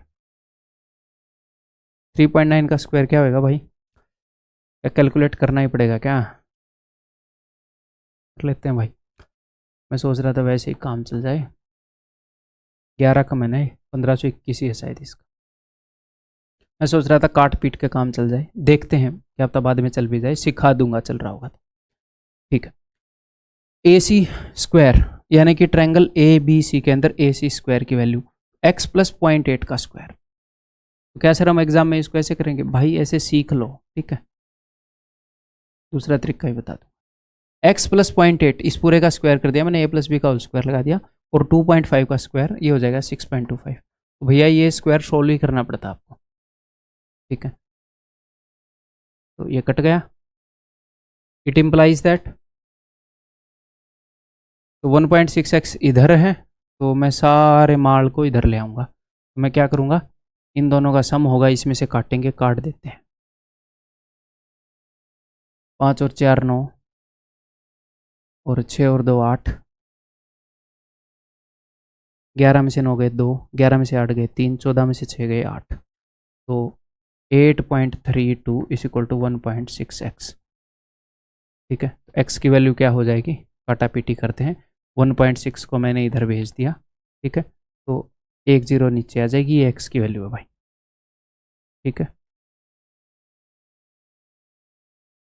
16 से कट जाएगा, 16 से कट जाएगा, 16 5 80, 16 दूनी 32, तो 5.2, therefore x is equal to 5.2। तो अगर x की वैल्यू 5.2 आ गई, अब आपको पाइथागोरस थ्योरम सॉल्व करने की जरूरत नहीं है। इस राइट एंगल ट्रायंगल को ले लो, ए डैश बी सी डैश, ये 3.9 है, ये 5.2 है, तो पॉइंट को भूल जाओ एक बार के लिए, भूल गए, 13 3 39, 13 चौके 52, 3 4 5, ये 5 होएगा, तो 13 5 65, पॉइंट को भूल गए थे ना, वो पॉइंट लगा दो, आंसर इज 6.5, ठीक है, क्लियर है।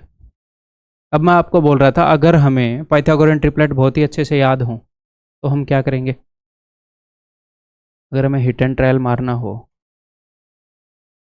तो थोड़ी सी प्रैक्टिस के बाद ही वो आएगा।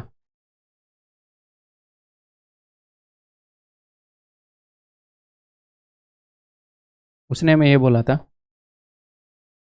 कि यहाँ से 0.4 फिसल गई, तो 1.8 मीटर ये फिसल गया, ठीक है। और उसने हमें क्या बताया था एग्जामिनर ने कि ये 2 पॉइंट, अच्छा ये 1.4 था, ये 2.5 है, ठीक है। और क्या बताए रहे, या ये मैंने 2.5 निकाला था, 2.5 उसने बताया था। What is the length of the ladder, ladder की लंबाई क्या है। देखो तो यहाँ पर हमें ये पता लग गया कि ये 3.9 है, ठीक है, 13 का मल्टीपल है। तो अब लैडर की लंबाई निकालनी है मुझे, तो अब यहाँ पर मैं ऑप्शन ही यूज़ करूँगा, ये 13 का मल्टीपल है, ठीक है, 3 × 13 है ये। तो या तो ये किसी ट्रायंगल के अंदर 5, 12, 13 वाला होगा, बट ये 13 हो नहीं सकता क्योंकि ये हाइपोटेन्यूज नहीं है।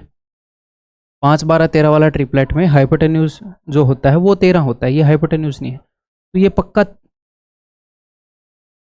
पक्का 3, 4, 5 वाले ट्रिपलेट में होने के इसके चांसेस है। पक्का तो हम नहीं कह सकते, खैर हिट एंड ट्रायल मार रहे हैं कि 3, तो 3 × 13, तो जो हाइपोटेन्यूज है वो भी 13 इंटू समथिंग होगा।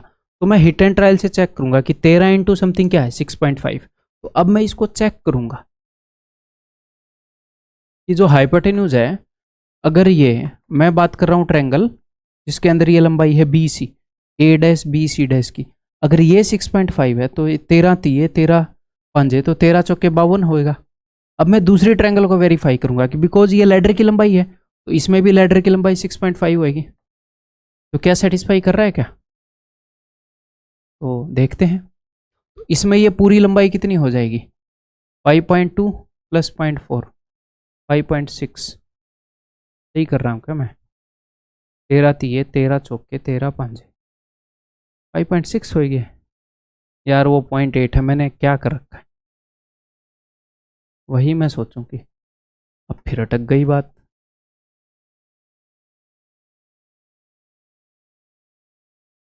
पॉइंट 8, तो ये पूरा कितना हो जाएगा, ये पूरा हो जाएगा 6.0 मान लेते हैं। अब इस ट्रायंगल के अंदर देखो ए बी सी के अंदर ये 25 है, ये 60 है, ये 65 है, तो पाँचू पाँचू 25, 5 × 12 60, 5 13, 5 12 13, ये भी फॉलो कर रहा है, सेटिस्फाई कर गया, यानी कि 6.5 इज द आंसर। ठीक है, तो इसमें हिट एंड ट्रायल से हमें ऐसे करना था, और ये कोई बहुत बड़ी एक्सपर्ट की बात नहीं है, बिलीव मी, एक बार कोर्स कर लो आप इस एक्सपर्टीज पर पहुंच जाओगे, क्योंकि पाइथागोरियन ट्रिपलेट को बहुत बार यूज करने वाले हैं। आगे बढ़ रहा हूं मैं, ये देखो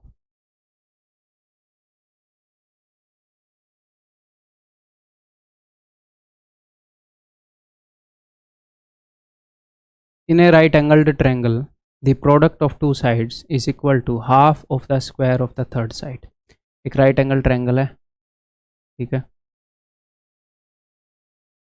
इसमें ये बोल रहा है कि the product of two sides is equal to half of the square of the third side means hypotenuse.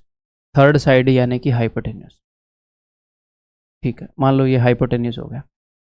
तो वो ये बोल रहा है the product of two sides, यानी कि ए बी, इसको मैं मान लेता हूँ परपेंडिकुलर, इसको मैं मान लेता हूँ बेस, यानी कि परपेंडिकुलर का स्क्वायर प्लस बेस का square, sorry the product of two sides, यानी कि perpendicular into base the product of two sides is equal to half of the square of the third side. Third side यानी कि H के square का half means the hypotenuse, यानी कि hypotenuse की बात कर रहा था कि हाइपोटेन्यूज के स्क्वायर का हाफ है इनका प्रोडक्ट, ठीक है। It implies that 2pb is equal to H square. क्या कर सकते हैं आगे बताओ, तो हमें पाइथागोरस थ्योरम से पता है कि H square is equal to P square plus B square, तो मैंने वही चीज यहां पर रख दी। It implies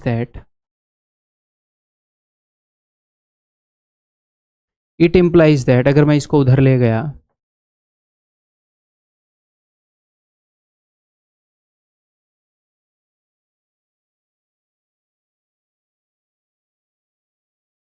p minus B 0 आ गया, यानी कि p is equal to B, यानी कि ये दोनों साइड इक्वल है। One of the acute angle, तो राइट एंगल ट्रायंगल के अंदर एक तो राइट एंगल होता है, बाकी दोनों एक्यूट एंगल होते हैं, इनमें से किसी भी एक एक्यूट एंगल का मेजर बताओ। अगर ये आइसोस्केलस ट्रायंगल होगी तो दोनों एंगल बराबर हो गए, 180 में से 90 तो यहाँ आ गया, तो बाकी के 90 यहाँ पर 45 45 पड़ जाएगा, ऑप्शन सी, ठीक है। क्लियर है? आगे बढ़ जाऊं?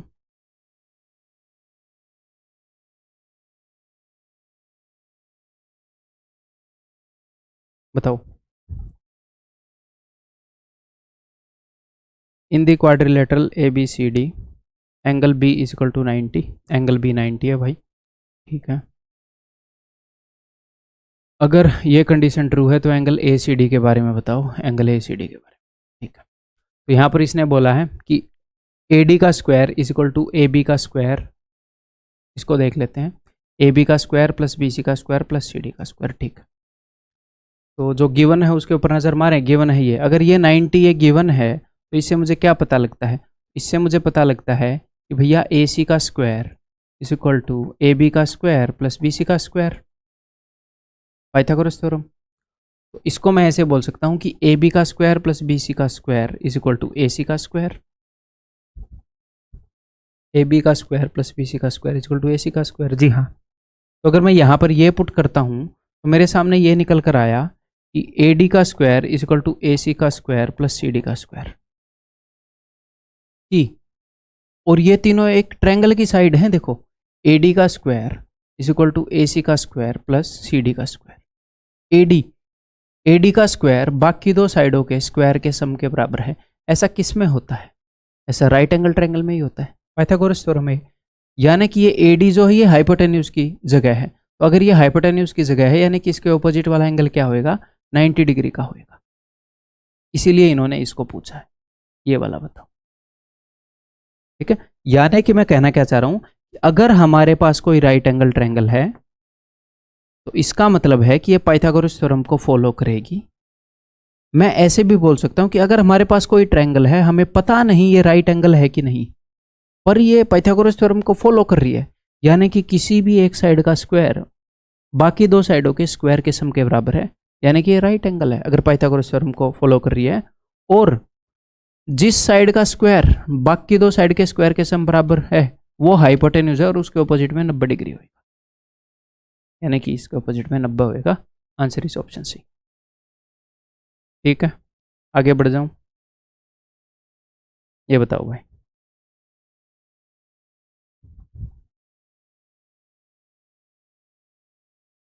Twelve sticks, each of length 1 unit, are used to form a right angle triangle. The area of the triangle is. तो उसने बोला 12 स्टिक्स, 12 स्टिक्स का क्या मतलब है? वो ये कहना चाह रहा है, ऐसे मान लो ये पेन है मेरे पास, ऐसी ऐसी 12 स्टिक है, इससे उसने एक राइट एंगल ट्रायंगल बनाई है। तो वो ये कहना चाह रहा है कि इंटीजर्स में रखना चाह रहा है वो चीज़ों को, क्योंकि 12 स्टिक्स हैं तो ऐसा करना चाह रहा है कि 2 स्टिक्स तो यहाँ पर होगी, ऐसे कुछ स्टिक्स यहाँ पर होगी, कुछ स्टिक्स यहाँ पर हो गई, ऐसे ऐसे करके वो ट्रायंगल बनाना चाह रहा है। तो ऐसे 1 2 3 4 5 6 7 8, जैसे यहाँ पर 8 ही स्टिक हुई है, तो उसने स्टिक इसलिए दिए ताकि आप स्टिक को तोड़ो नहीं, इंटीजर में रखो, ठीक है। तो राइट एंगल ट्रायंगल है और 12 स्टिक हैं। 12 स्टिक का क्या मतलब है कि सारी जो भी साइड्स हैं उनकी लंबाइयों का सम 12 है, इंटीजर में है सारी लंबाइयाँ, तो इंटीजर में लंबाइयाँ हैं सारी और पाइथागोरस थ्योरम को फॉलो करती हैं। क्यों? क्योंकि राइट एंगल ट्रायंगल है। तो वो तो सारी मैंने आपको याद करवा रखी हैं, मैंने आपको 100 तक की याद करवा रखी हैं, सारी सारी याद करवा रखी है मैंने आपको, जो भी रिक्वायर्ड हैं। बताओ क्या बोलते हैं उनको? Pythagorean triplet. ऐसे पाइथागोरियन ट्रिपलेट जिनका सम 12 है, वो तो बहुत छोटी बात है। सबसे छोटे वाला पाइथागोरियन ट्रिपलेट उठाओ, 3 4 5, 5 और 4 9 और 3 12। सर इसको किसी और तरीके से कर सकते हैं क्या? इस क्वेश्चन को नहीं कर सकते, मतलब एग्जामिनर इतना स्ट्रांगली चाहता है कि आप इनको याद करो, ठीक है। तो वो 3 4 5 वाली ट्रायंगल की बात कर रहा है। उसने क्या किया, 3 स्टिक यहाँ पर लगाई, 4 स्टिक यहाँ पर लगाई और 5 1 2 3 4 5 स्टिक यहाँ पर और एक राइट एंगल ट्रायंगल बना दी। अब वो पूछ रहा है इसका एरिया, किसी भी ट्रायंगल का एरिया होता है राइट एंगल ट्रायंगल का half into base into height. Right angle triangle का किसी भी ट्रायंगल का, तो ये हो जाएगा हाफ इंटू 4 इंटू 3। आगे आप पढ़ोगे 6। ये तो मैं पाइथागोरियन ट्रिपलेट्स की इंपॉर्टेंस बताने के लिए क्वेश्चन यहाँ पर है, CHSL में पूछा गया है, ठीक है। ये बताओ भाई। मैं आगे के क्वेश्चन देख लेता हूँ, शायद यही क्वेश्चन आखिरी रखते हैं इस वीडियो का। एनफ हो गया, ठीक है, यही क्वेश्चन आखिरी रखते आगे, ठीक है भाई, यही क्वेश्चन आखिरी रख लेते हैं।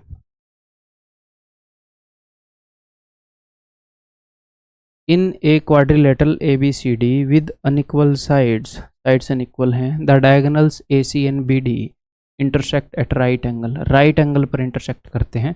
तो पहले मैं इसके डायगोनल्स को ही इंटरसेक्ट करवा देता हूँ राइट एंगल पर, बाद में पता नहीं कैसी फिगर बनेगी, करेंगे नहीं करेंगे, है ना।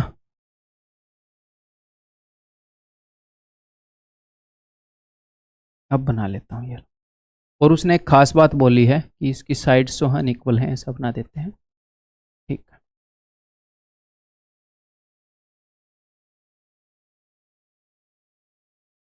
क्वाड्रिलेटरल ABCD है, अनइक्वल साइड्स हैं सारी, ठीक है, डायगोनल्स 90 डिग्री पर इंटरसेक्ट करते हैं। तो बताओ कौन सी चीज़ ट्रू होएगी, ठीक है, बताओ फिर। तो सर क्या आपने जैसे पहले बताया वैसे ही यहाँ पर सिचुएशन क्रिएट कर ले, कर सकते हो। आप बोल सकते हो कि ये 3 है, ये 4 है, ये 5 है। फिर आपको यहाँ पर कोई वैल्यू लेनी पड़ेगी, इसका 4 का, और उसका स्क्वायर करके यहाँ लिखोगे, इसका स्क्वायर करके यहाँ लिखोगे, इसका स्क्वायर करके यहाँ लिखोगे। मैं ये नहीं बोला कि कर नहीं सकते, कर सकते हो, बस इस बात का ध्यान रखना है एक तो क्या कि साइड्स अनइक्वल रहें। मान लो मैंने 3 4 5 मान लिया, मैं इसको मान लेता हूँ भैया 2, 4 का स्क्वायर 16, 2 का स्क्वायर कितना 4, 16 और 4 20, ये √20 हो गई है। ये मैंने मान ली है जी 3, 2 का स्क्वायर 4, 3 का स्क्वायर 9, तो 9 और 4 13, √13 हो गया, ठीक है। 3 का स्क्वायर 9, 3 का स्क्वायर 9, ये √18 हो गया। और आप देख लो क्या सेटिस्फाई कर रहा है क्या नहीं। अदरवाइज इस क्वेश्चन को तो अनइक्वल होगी ना साइड, तो करके देखें, ऐसे भी करके देख लेते हैं कि AB का स्क्वायर प्लस BC का स्क्वायर, AB का स्क्वायर क्या हो जाएगा 25, BC का स्क्वायर हो जाएगा जी 18, इज इक्वल टू CD का स्क्वायर हो गया भाई 13, और DA का स्क्वायर हो गया जी 20। ठीक है क्या, नहीं है ना, नहीं है 43 आ रहा है। AB का स्क्वायर यानी कि 25 प्लस CD का स्क्वायर यानी कि 13 इज इक्वल टू BC का स्क्वायर यानी कि 18 प्लस AD का स्क्वायर यानी कि 20, 38, ये ठीक है। Answer is option B. आप ऐसे भी कर सकते हो, या फिर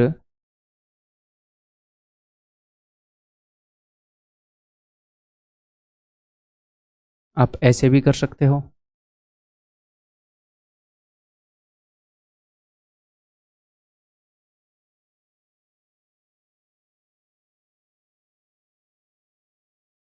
मैंने यहाँ पर क्या किया, बिकॉज उसने कर क्या रखा ऑप्शन में, उसने देखो AB का स्क्वायर BC का स्क्वायर, CD का स्क्वायर DA का square, AB BC CD DA, AB BC CD DA, ऐसे इसकी साइड को ले रखा है। तो मैंने ये किया, मैंने इसको मान लिया है जी A, इसको B, इसको C, इसको D, इसको मान लिया है सर A, O से लेकर A तक A, O से लेकर B तक B, O से लेकर C तक C, O से लेकर D तक D।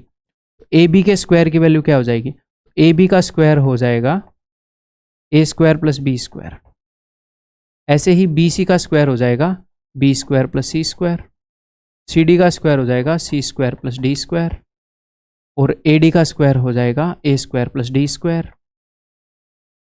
हाँ जी सर। तो अब आप ध्यान से अगर देखोगे AB के स्क्वायर और CD के स्क्वायर को अगर आप जोड़ रहे हो, A square B square C square D square चारों आ गए, और इन दोनों के स्क्वायर को अगर आप जोड़ रहे हो BC स्क्वायर और AD स्क्वायर, तो A square B square C square D square चारों आ गए।